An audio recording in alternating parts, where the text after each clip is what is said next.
pengertian Yesus tidak berubah itu apa sebenarnya kan? Lalu kita suka menafsirkannya dengan persepsi yang kadang-kadang agak jauh dari maksud Alkitab. Yesus tidak berubah, kuasanya dulu, sekarang, selama-lamanya mengubah hidup. Padahal panggilan, memang Yesus tidak berubah. Apa tidak berubah? Kita percaya dengan kuasa Yesus tentunya. Iya, panggilan kita sebagai orang percaya yang seperti Ibrani berkata telah mengecap kemuliaan Allah itu tidak berubah. Artinya kita punya panggilan yang sama. Apa itu? Seperti Kristus. Dikaruniai bukan hanya untuk percaya, tapi menderita. 3, 2, 1, ngobrolin pesona Injil yuk setiap hari. Bosmin, Siap, ketemu lagi. dari tampang-tampangnya baru pulang dari liburan. Dari kena macet. Kena macet. Ikutan ini pulang kampung. Mudik dirimu Bosmin. Ikutan mudik. Aduh, mudiknya jauh nggak dirimu? 5 jam lah. 5 jam. 5 jam. Oke. Faktanya 8 jam. Kena macet. Kena macet 3 jam. Macet 3 jam. Oleh-oleh ada. Oleh-oleh udah dimakan Ivan ya.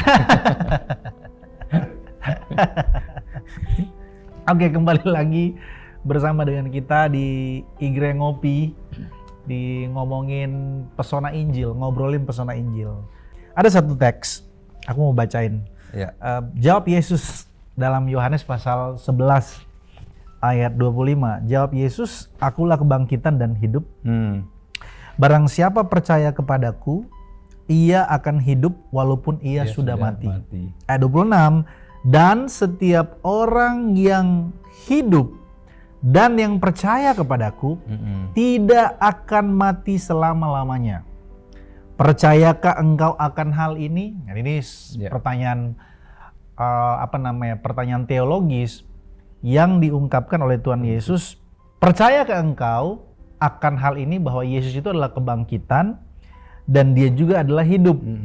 Barang siapa percaya kepadanya, dia meskipun sudah mati, dia pasti akan hidup. Tentu dalam konteks ini tidak mati selama-lamanya kan. Tidak mengalami kematian selama-lamanya. Bahwa manusia itu sebagai makhluk yang sudah pasti mati karena dosa. Satu, karena mati rohani, keterpisahan dengan Allah. Lalu kedua adalah mati secara biologis, secara natur memang manusia harus mati. Mati juga pengertiannya tidak punya nggak punya tujuan. Tidak punya tujuan, kehilangan mati. tujuan. Itu Mati. juga pengertian mati ya. Nah, ini menarik Bosmin. Aku mau mengulik tentang kebangkitan yang Kristus tawarkan kepada manusia. Kalau kita percaya, kita mengalami kebangkitan bersama Kristus, dan itu harus menjadi kekuatan sekaligus pengharapan kita yang esensial, yang sejati. Nah, cerita ini kan muncul dalam konteks kebangkitan Lazarus. Udah mati dia 4 hari. Ya, di Injil Yohanes Pasal 11. Lalu kemudian singkat cerita Yesus masgul di situ menunjukkan bahwa Yesus itu marah sesungguhnya, sedih sekaligus marah karena rancangan awal Allah itu sebenarnya nggak ada kematian kan? Tapi sahabat ini mengalami kematian. Nah, singkat cerita dengan narasi itu, kemudian si Lazarus ini hidup, dibangkitkan oleh Yesus. Ada angle nggak dari Boxmin terkait dengan cerita tentang Lazarus ini? Iya, karena memang sebelum penyaliban Tuhan ya. Ini kalau menurut menurut narasi Alkitab, berarti minggu-minggu sebelum Paskah. Tapi sebelumnya kejadian kebangkitan Lazarus itu sebelumnya kurang lebih, kalau beberapa komentari yang saya perhatikan, itu kurang lebih 2 minggu, 10 hari sampai 2 minggu setelah yang kejadian Yesus datang lagi ke Betania. Setelah itu sebelumnya Yesus telah membangkitkan Lazarus. Nah, akibat dari Lazarus mengalami kuasa yang spektakuler, bahkan si Lazarus pun tidak mengharapkan sebenarnya, kan dia sudah mati tuh. Betul.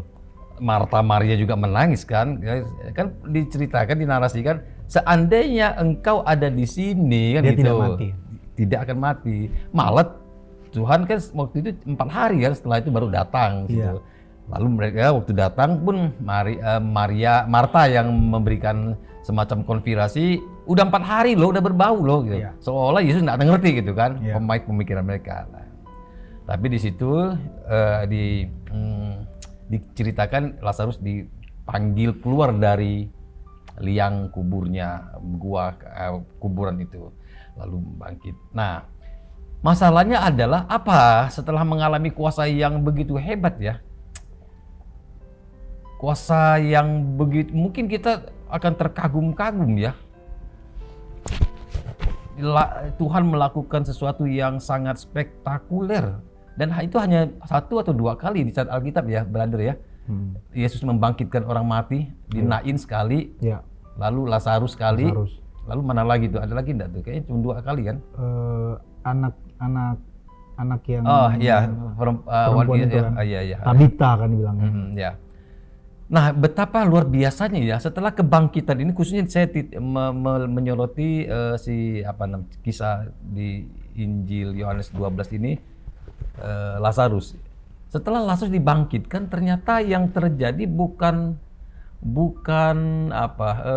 pujian, bukan kesaksian yang luar biasa. Memang dia bersaksi dengan orang-orang Yahudi, dikisahkan di sana orang Yahudi banyak meninggalkan ajaran Yudaism, meninggalkan orang-orang Yahudi, ahli Taurat,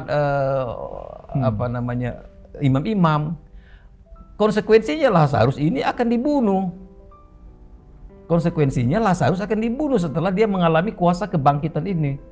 Jadi intinya adalah tidak serta-merta kebangkitan lawatan Tuhan, jamahan Tuhan, lalu mengalami kuasa Tuhan yang begitu rupa, ternyata tidak hanya untuk memberikan kesaksian secara saya katakan euforia ya, kayaknya dipakai Tuhan luar biasa, ya itu benar. Tapi pada hakikatnya di balik semuanya itu juga harus ada konsekuensi ditanggung loh.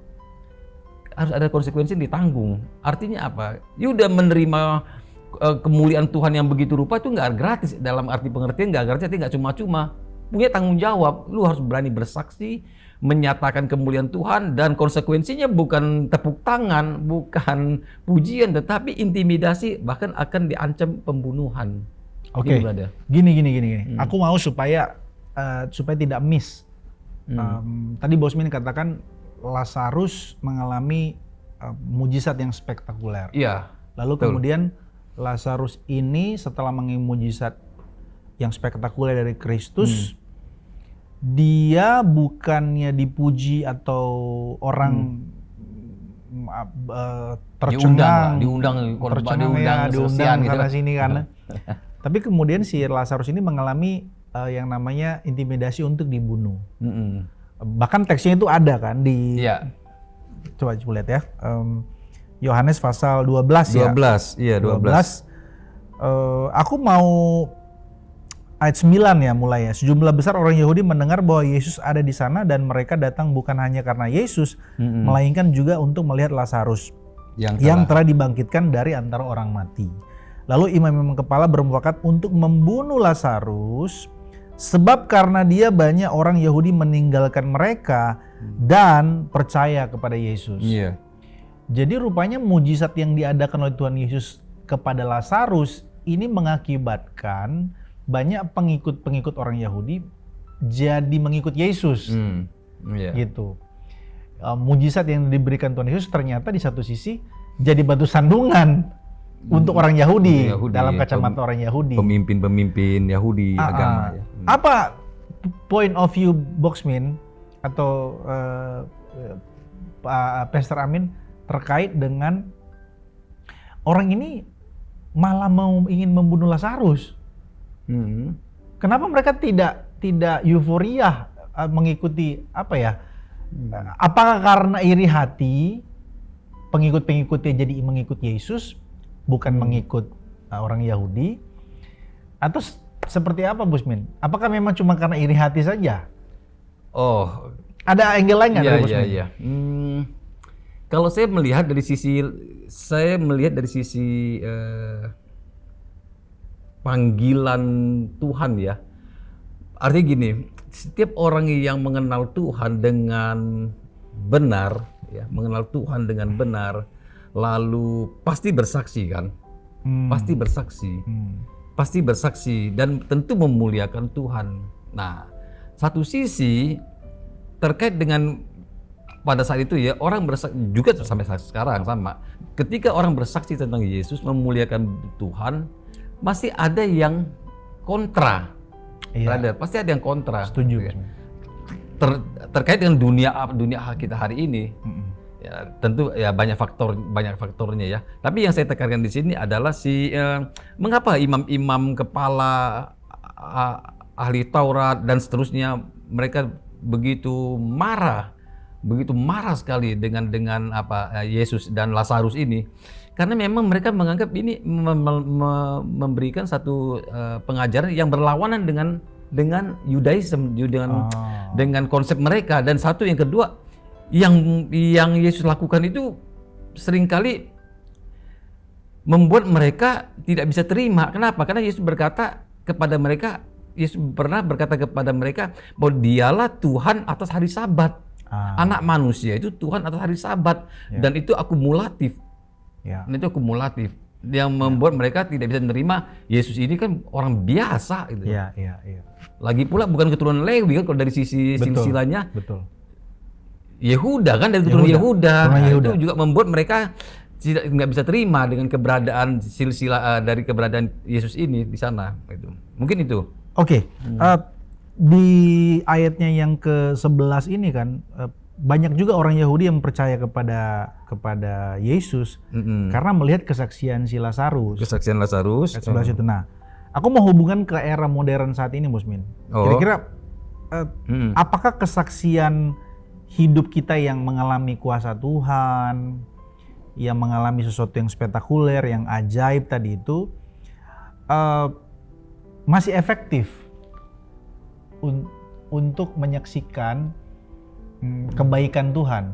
Nah, mengingat begini, Bosmin, di zaman Lazarus, waktu Lazarus sebagai saksi hidup dari yang tadi udah mati 4 hari, lalu kemudian dibangkitkan oleh Tuhan Yesus, mengalami mujizat Tuhan, bukan seperti di zaman modern ini, orang ngalamin mujizat, langsung khotbah kemana-mana, kesaksian kemana-mana, diundang kemana-mana, menyaksikan kebaikan Tuhan. Nggak ngalamin seperti yang dialami oleh Lazarus, mau dibunuh oleh orang Yahudi.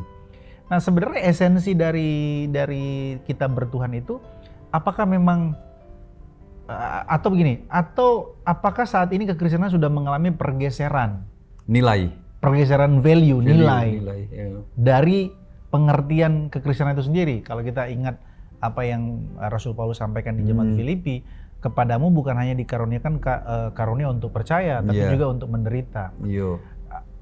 Apakah ada yang bisa Bosmin soroti terkait dengan, kalau kaitannya dengan kehidupan kita bertuhan saat ini? Mengalami kebangkitan, karena Kristus sudah bangkit, ya tentu kita akan mengalami kebangkitan juga. Tapi sebelum kita mati, bagaimana pelayanan kita? Sebenarnya nangkap kan maksud aku, Bosmin? Nangkap. Sebenarnya gini, kita sering dengar ya, Yesus tidak berubah gitu ya. Iya betul. Tuhan Yesus tidak berubah. Kembali ke statement-statement yang sudah kita sering dengar ya. Pengertian Yesus tidak berubah itu apa sebenarnya kan? Lalu kita suka menafsirkannya dengan persepsi yang kadang-kadang agak jauh dari maksud Alkitab. Yesus tidak berubah, kuasanya dulu, sekarang, selama-lamanya mengubah hidup. Padahal panggilan, memang Yesus tidak berubah. Apa tidak berubah? Kita percaya dengan kuasa Yesus tentunya. Iya, panggilan kita sebagai orang percaya yang seperti Ibrani berkata telah mengecap kemuliaan Allah itu tidak berubah. Artinya kita punya panggilan yang sama. Apa itu? Seperti Kristus. Seperti Kristus apanya nih sekarang? Tentu banyak Alkitabnya tadi dikatakan Filipi berapa tadi? 1 ayat 29. Dikaruniai bukan hanya untuk percaya, tapi menderita untuk dia. Filipi 3:10 juga kan? Menderita untuk dia itu bukan bicara kita harus miskin, lalu ya, supaya jangan salah paham. Maaf kata meminta-minta, lalu tidak punya fasilitas, bukan ke situ muatannya. Tapi menderita di sini artinya lebih mengarah kepada esensial, makna sungguhnya bagaimana orang Kristen itu harus berperilaku. Makanya dikatakan dalam Lukas 14 ya, barang siapa tidak memikul salibnya dan mengikut aku, ia tidak dapat menjadi muridku. Dan banyak lagi ayat-ayat yang lain yang bicara tentang bagaimana orang mengikut Tuhan yang sesungguhnya. Ya. Jadi artinya gini,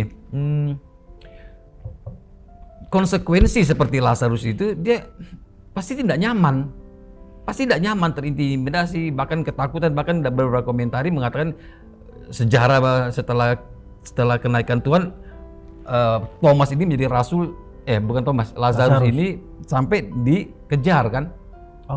Sampai dikejar, bahkan ya nggak tahu akhir hidupnya apakah benar dia dibunuh, tapi nggak ada catatan Alkitab ya kan? Tapi artinya gini, konsekuensi dari orang yang mengalami pengenalan Tuhan yang sungguhnya seperti Rasul Paulus katakan, dia pasti akan mengalami penderitaan, brother. Penderitaan di sini bukan penderitaan tadi saya bilang, bukan hanya miskin secara finansial atau tidak punya fasilitas, bukan. Tapi penderitaan di sini mesti ada yang kita berikan, korbankan buat Tuhan. Oke, sama seperti Kristus telah berkorban untuk kita, kita pun harus berkorban. Iya, bukan hanya bicara materi, tapi whole life kita, seluruh hidup kita. Wow. Termasuk orang kita dianiaya, kita dikecewakan, difitnah, dibenci. Iya, apapun juga itu jangan kita berkeluh kesah di situ. Justru kita ya itu panggilan gitu. Ya. Harusnya kita bisa bersyukur di situ. Ini namanya bersyukur dengan yang benar tuh ya di situ sebenarnya. Menarik. Filipi 3 ayat 10 itu kan berkata bahwa yang ku kehendaki ialah mengenal kuasa kebangkitan dan mengalami penderitaan Kristus kan. Kalau di teks lain Tuhan Yesus berkata bahwa seorang hamba tidak lebih daripada tuannya. Dengan kata lain, Kristus mengalami hinaan, mengalami fitnah, mengalami dikhianat, mengalami penolakan, mengalami bahkan dipersekusi, bahkan sampai level di mana dia dibunuh di atas di kayu salib. Kita pun harusnya mengambil bagian dalam hal itu.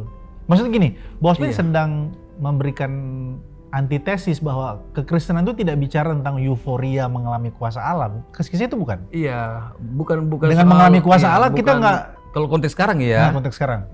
Sorry ya, saya tidak berkata itu salah ya. Maksudnya bukan tidak boleh bersaksi. Perdalam. Bukan tidak boleh bersaksi. Bapak Ibu saudara sekalian, Pastor Mike. Kesaksian kita itu justru memuliakan Tuhan, bukan memuliakan diri kita sendiri. Wah, ini. Apalagi dapat persembahan, keren ini. Sesuatu, lalu kita terkenal, bukan itu ke sana kan, bukan ke sana. Tapi masalahnya tipis, Bosman. Memuliakan Tuhan sama memuliakan diri kita sendiri. Itu ya, konsekuensinya kita bicara begini karena kita nggak terkenal, dibilang kan.